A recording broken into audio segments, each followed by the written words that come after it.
very much.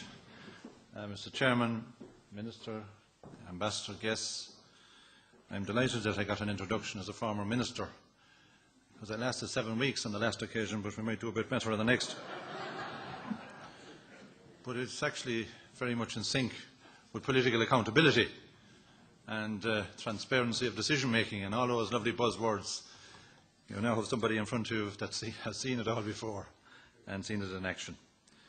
Exactly 1 year ago, the leader of the Fine Gael party made a speech here to this conference in this school entitled "A New Politics for a New Society." And in that speech, Mr Kenny argued passionately for radical change to our political system. And the fundamental truth, he said, is this: that our political system is broken, that our political culture is discredited, and we cannot fix our economy or create a just society unless and until we also fix our politics.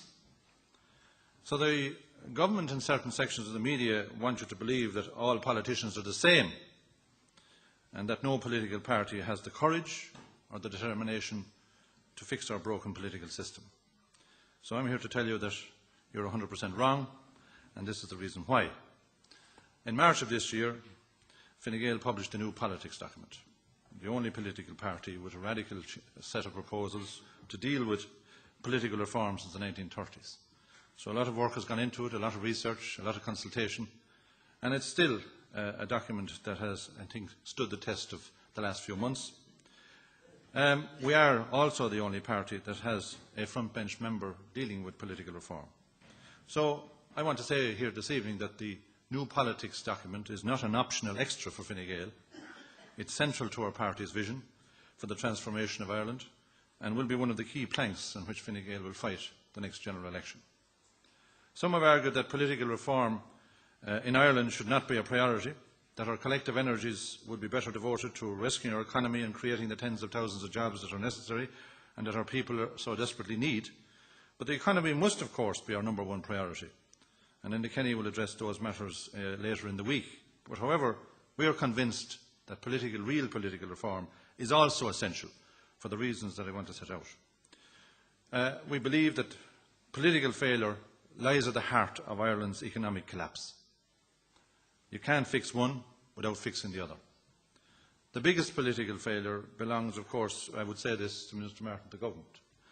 The two most recent banking reports make it very clear that the causes of the recession, contrary to the collapse of the Lehman Brothers Bank, were mostly domestic and carry the logo "Made in Ireland."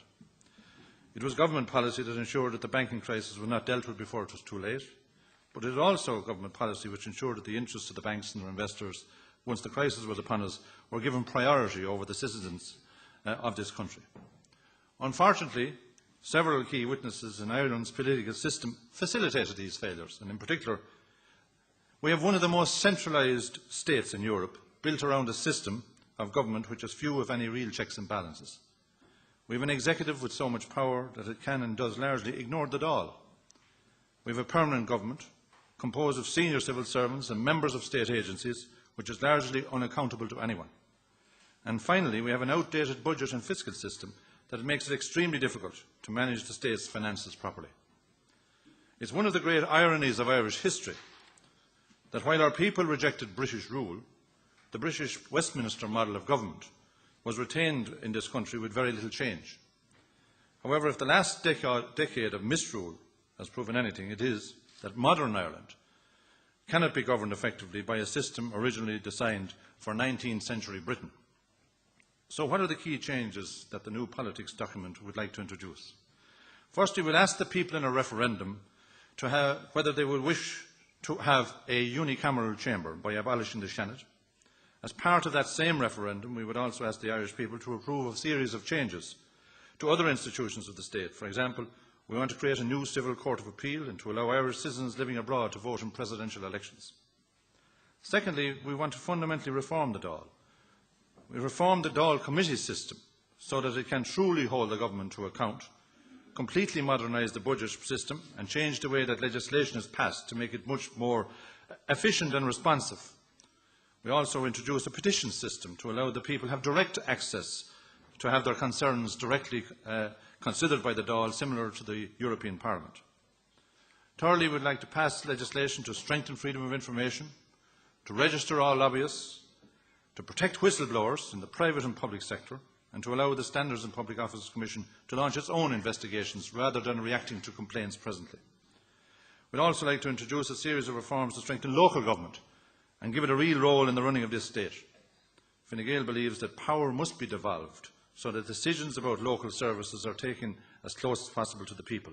That's what we signed up for in the Lisbon Treaty, and that's why we signed up in the principle of subsidiarity. However, that doesn't mean that in the era of modern communication that we need the same level of administration. We recognise that the political reform could be seen as an elite project controlled by a bunch of political insiders. And to prevent this happening, we believe that it is absolutely vital that citizens of Ireland are actively involved in helping set the agenda on political reform. To facilitate that, we are proposing to establish a citizens' assembly, similar to assemblies that were used in Canada and the Netherlands. The assembly, which will be composed of 100 citizens who reflect the broad demographics of Ireland, will be asked to consider what reforms should be made over and above the specific changes that Fine Gael proposes to make. In particular, it will be asked to make recommendations on how the electoral system might be reformed. Since the New Politics was published earlier this year, the feedback has been positive. There is an appetite for political reform. There have been, of course, some who have disagreed with us on parts of detail. And Fine Gael is certainly willing to take constructive criticism on board and to feed this process through the Citizens' Assembly. Some commentators have queried whether we need constitutional change as part of political reform, since it is possible to make changes to the political system through legislation, so why bother with constitutional change? Our answer to that, we need to do both. We will use legislation to effect change where that approach makes best sense, and use constitutional change in other cases. It is, of course, at the end of the day, impossible to abolish the Shannon, for example, without constitutional change. Other changes to the institution of the presidency, for instance, are also only possible with constitutional change by referenda. People have queried whether political reform will really make a meaningful difference going forward. While I can understand this scepticism, given the huge failures that we have seen and witnessed over the last number of years, I genuinely believe we can and must create a much better system.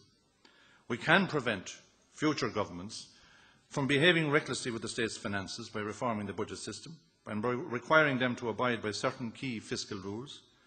We can end crony government in Ireland by opening up government and giving the Dáil, for the first time in its history, real power to hold ministers and public bodies to account. For example, it doesn't make sense that with a budget of 16 billion that the Health Service Executive, through the Minister for Health, cannot even answer a Dáil question. We can make our public sector and our system of government much more efficient by reversing the massive centralisation of power in Ireland. Perhaps one of the strangest reactions to New Politics has been from my good friend Michael McDowell. Michael, you may remember, was the man who argued strenuously for the abolition of the Senate some years ago, condemning it as nothing more than a convalescent home and creche. But it's interesting to see that Michael has now become establishment and a staunch defender of the existing bicameral system. So he was either completely wrong in his PD days or he's completely wrong now. So he might tell you during the week. No one in Fine Gael is suggesting that political reform by itself is a panacea for all that ails our country. It's a contribution towards resolving some of the problems that we have. But our problems are too big and too serious for that. We believe that political reform must be part of the solution. It also helps to restore trust in politics and trust in the institutions of the Republic. A recent survey showed that trust in government in Ireland is now one of the lowest in Europe. A figure stands at 28% in Ireland compared to an EU average of 43%. There is a real danger that if the justifiable anger of our citizens is not addressed through positive reform, an increasing number of our citizens will disengage completely from the democratic process. This cannot be allowed to happen, and I think as Democrats we have to make sure, and as citizens, that it doesn't happen. That's why we are putting political reform firmly on the political agenda. There cannot be any such proposition that after 90 years of national self-rule and 112 years of local government, that our governance structures at local and national level should remain the same and that are satisfactory for a modern Ireland.